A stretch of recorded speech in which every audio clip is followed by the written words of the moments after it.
वाइल्डलैंड्स की विशाल धरती पर, जहां सूरज की पहली किरणें पेड़ों की चोटियों पर सोने जैसी चमक बिखेरती थीं और रात की हवा में नदी की ठंडी फुसफुसाहट बहती थी, वहां सदियों से एक अद्भुत संतुलन था। हर जानवर अपने नियमों पर चलता था, हर प्रजाति की अपनी जगह थी, और जंगल एक परिवार की तरह सांस लेता था। लेकिन इस शांत दुनिया के भीतर धीरे धीरे एक ऐसा संकट पनप रहा था जिसकी भनक तक किसी को नहीं थी। उत्तर की ठंडी घाटियों में बर्फ का फैलाव बढ़ गया था। हवाएं इतनी ठंडी हो गई थीं कि पेड़ों की छाल फटने लगी थी।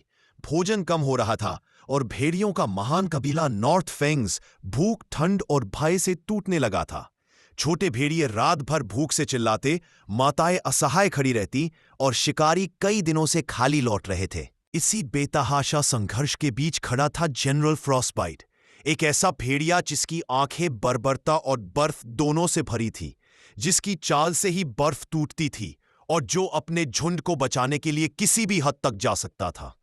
उसने एक रात अपनी पूरी सेना को जमा किया, जहां चांदनी में उसकी परछाई किसी दानव जैसी लग रही थी।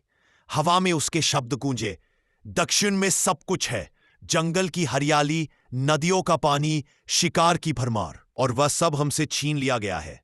अब समय आ गया है हम इसे वापस लें। उसकी गर्जना इतनी भयानक थी कि पास की चट्टानें टूटने लगी और भेड़ियों में एक पागल ऊर्जा फैल गई। हजारों भेड़िए उसकी पुकार पर उठ खड़े हुए और जैसे ही सेना दक्षिण की ओर बढ़ी, बर्फ की परतें टूटने लगी, घाटियों में धूल उड़ने लगी और पूरा उत्तर एक विशाल लहर की तरह जंगल पर टूट पड़ा। इसी बीच वाइल्डलैंड्स के केंद्र में राजा रैग्नोर, मजबूत, विशाल, सोने सी चमकती अयाल वाला शेर, रात में उठकर दूर पहाड़ों पर चमकती हल्की नीली रोशनी को देख रहा था। उसे समझ में आ गया था कि प्रकृति चेतावनी दे रही है।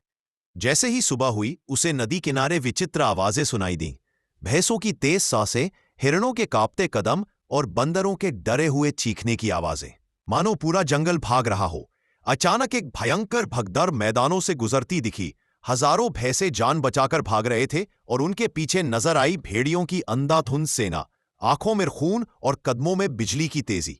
यह दृश्य देखकर रैग्नोर गरजा, एक ऐसी आवाज जो दूर पहाड़ों तक गूंज गई, और उसके आदेश पर सिंह सेना, तेंदुए, हाथी, भालू, गैंडे, यहां तक कि बाघों की एक टुकड़ी भी रक्षा के लिए संगठित होने लगी।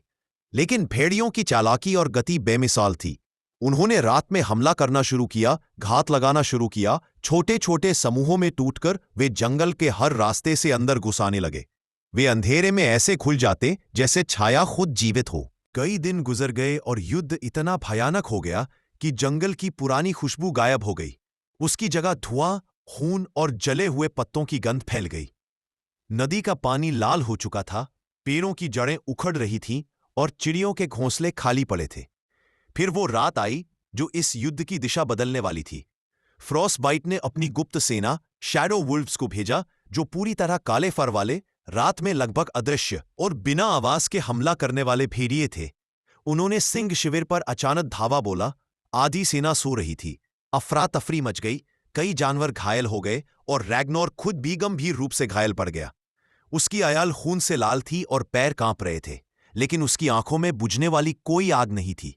उसने खून से भरे दांत भींचते हुए कहा, यह जंगल मेरा सिंहासन नहीं, हमारा घर है और मैं इसे किसी कीमत पर गिरने नहीं दूंगा। यह सुनकर हाथियों ने उसकी ढाल बनना शुरू किया, गैंडों ने सामने दीवार बना दी, तेंदुए और बाघ चारों ओर फैलकर घात में बैठ गए और भालू पहाड़ जैसे खड़े हो गए।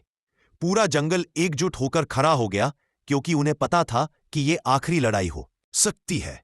अगली सुबह जैसे ही सूरज उगा, वह मानो युद्ध भूमि पर जलता लाल गोला था। धरती पर धूल, खून और हड्डियां बिखरी थी, लेकिन इसके बीच भी दोनों सेनाएं आमने सामने थी।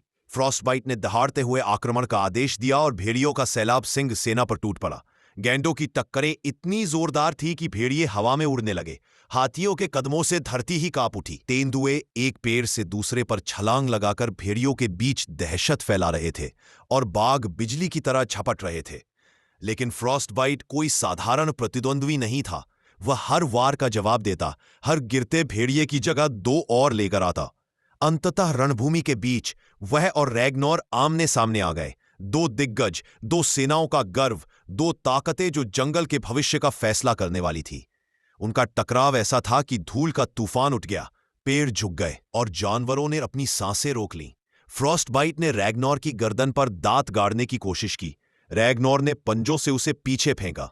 दोनों लहूलुहान थे, लेकिन कोई पीछे हटने को तैयार नहीं था। लड़ाई इतनी लंबी चली कि सूरज भी ढलने लगा, और आखिरी क्षण में जब फ्रॉस्टबाइट छलांग लगाकर अंतिम वार करने जा रहा था, रैग्नोर ने अपनी पूरी ताकत एक ही वार में झोंक दी। उसकी दहाड़ पूरे जंगल में गूंज उठी। पंजा फ्रॉस्टबाइट की छाती पर सीधा लगा और वह धूल में गिर पड़ा। उसे गिरते ही पूरी भेड़िया सेना रुक गई। पहली बार उन्होंने अपने अजेय नेता को पराजित देखा। धीरे धीरे वे पीछे हटने लगे, फिर तेजी से भागने लगे और अंततः उत्तर की ओर गायब हो गए। युद्ध समाप्त हो चुका था। जंगल की हवा पहली बार शांत थी। पेड़ जैसे राहत की सांस ले रहे थे। नदी का पानी फिर से साफ होने लगा और जानवर खुले आसमान के नीचे बैठकर सुबह की रोशनी में एक दूसरे को देखते हुए समझ रहे थे कि यह जीत सिर्फ ताकत की नहीं, एकता, साहस और प्रकृति के संतुलन की जीत थी। और वाइल्डलैंड्स ने एक बार फिर अपनी खोई हुई सांस वापस पा ली थी। This beat so fresh, I'ma go like